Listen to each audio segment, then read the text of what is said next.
welcome to Amphlett Reviews, back with another Hong Kong content review, diving back into the world of Johnnie To, the man, the myth, the legend, checking out Vengeance, one of the 2009 film release, and something that I just want to check out on my list, one of the backlog films, and being the fact I've been doing a bit of a Johnnie To kind of marathon a little bit, unintentionally so, on the channel. I figured I'll check out one of the ones I picked a little while ago, and boy, did this deliver.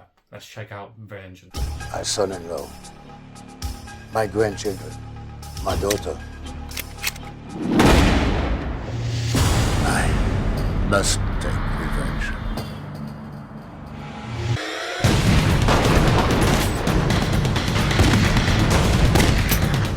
A film by Johnnie To. Vengeance, released in 2009, directed by Johnnie To, of course, and as explored a little bit on the channel as well. This is one of the later kind of Hong Kong movies, one of the later kind of Johnnie To films, and surprisingly still, even for 2009, you know, obviously with watching Drug Wars from 2013, he's still delivering these really excellent movies, really kind of fantastic thriller movies that really still capture what Johnnie To is all about in terms of his filmmaking, the themes, the ideas he wants to explore, doing very violent movies about hitman, but also about brotherhood, about kind of respect, about honor, about kind of class. And one of the things I would describe this movie, a very key word, is civilized. This film is extremely civilized within the character motivations, within their actions, the way they interact with each other, the way they engage in some of the more violent scenes, the fact you can have a really quiet moment, just a scene where there's no swearing, there's no aggression necessarily, there's just calm, collective, professional, common courtesy, civil.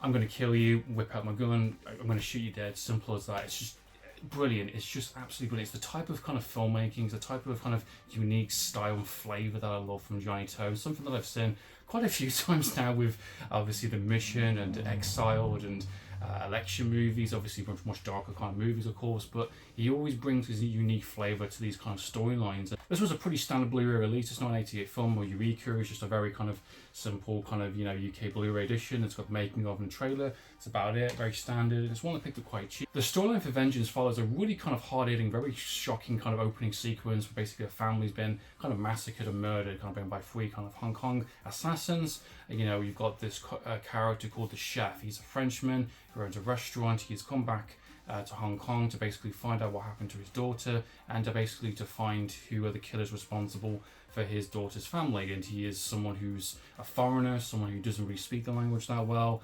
He barely speaks English, kind of thing. He just about gets to understand the language. And then surprisingly, this is a dual language film. This is half between Hong Kong Cantonese and mixed between kind of English and French kind of thing, surprisingly, in some of the language kind of thing that's presented. Have a little bit of kind of gun training. There's a personal kind of angle towards it as well, obviously with in terms of the revenge aspect, but also there's something else also at play with him taking photographs of various kind of key bullet points and kind of storyline for the character to really kind of flesh out and really dive into. We have Johnny Holiday, our French leading actor, who recruits three very unique kind of hitman professionals that basically he's giving up his entire fortune, he's giving up his restaurant, he's giving up everything that he owns to basically recruit these services of Amphlett and his assailants to basically find out who the three killers are that murdered his family. And through kind of the connections and the kind of conversations he has with them, he understands who they are, he understands who he is, and there forms a bit of a kind of brotherhood in arms, kind of respectful kind of nature. It becomes more than just a paying job and more just a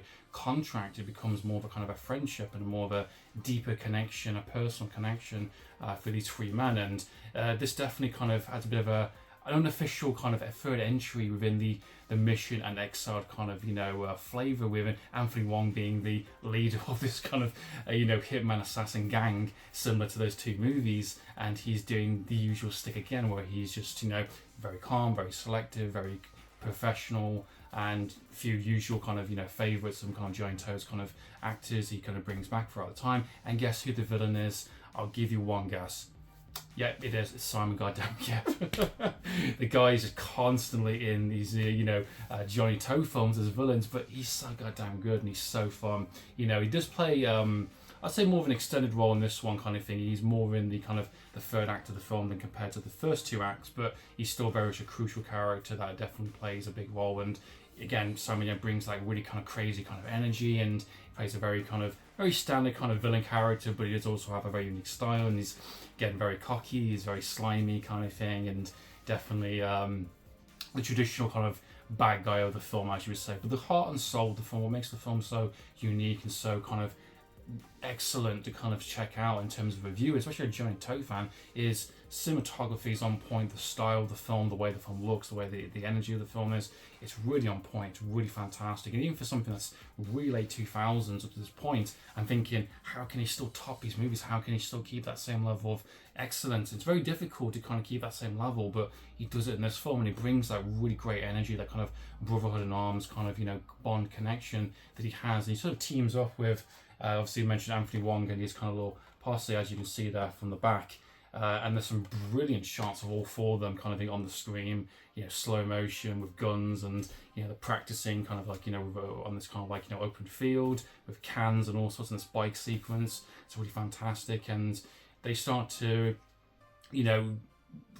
twists and turns do happen. There's obviously reveals that do happen throughout the film that definitely affect in terms of how the characters can move forward. And there's some surprising kind of deaths in the film I wasn't expecting. There's some surprising kind of moments, and when I think the film is starting to wrap up, if add an extra kind of 10-20 minutes on top, there's definitely a few interesting kind of extra layers. You get the three act structure, and you get the epilogue a little bit towards the end, which I really do appreciate. And he's definitely taking a little bit of liberties from kind of the Western kind of side, because he has a foreign actor in his Hong Kong movie, so he's taking a few cues and a few kind of tributes to other movies, other genres kind of thing, with kind of French cinema and kind of Western kind of movies. And that's something that's explored and talked about in the making of on the Blu-ray edition, which I think is quite fascinating to check out. And the fact that this kind of French actors come into kind of Hong Kong style filmmaking, and he got injured on the second day on set, and the fact he's keeping with the fast-paced nature,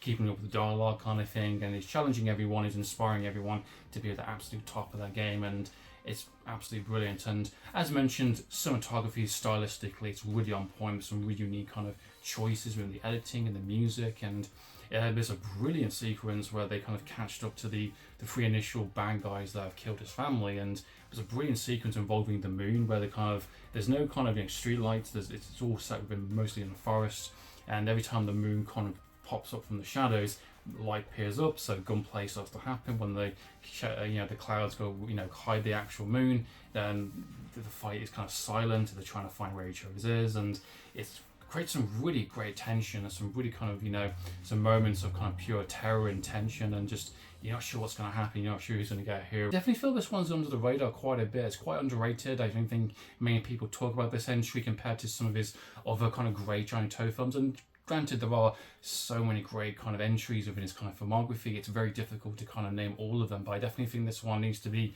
a little bit of the higher kind of tier on some of those lists. So overall, Vengeance is simply awesome. It's a great entry within Johnnie To's kind of filmography. It definitely is in that kind of same lineup as Exile, The Mission. Definitely a lot of tributes and kind of the vibes a little bit kind of thing in terms of the setup, in terms of the kind of the characters. You've got a great leading kind of foreign actor that brings a lot to the table. You've got some brilliant stylistic choices, editing, music.